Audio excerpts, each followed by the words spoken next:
you've ever seen a baby monkey, they are the most adorable, lovable little creatures you've ever laid your eyes on. That's why people buy them, because they're just too damn cute.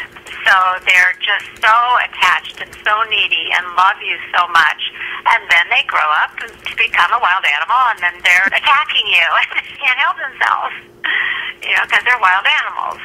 Life gets in the way, so people can't keep them in, home settings. And I made sure that people had indoor-outdoor habitats and had more than one monkey, that they had everything they needed, but still, they all are back here.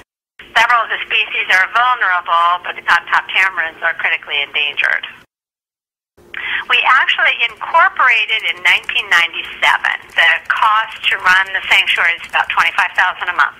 We have monkey sponsors. They donate monthly from $10 a month to $100 a month. But no big corporations or anyone in particular, just a lot of people who care about animals.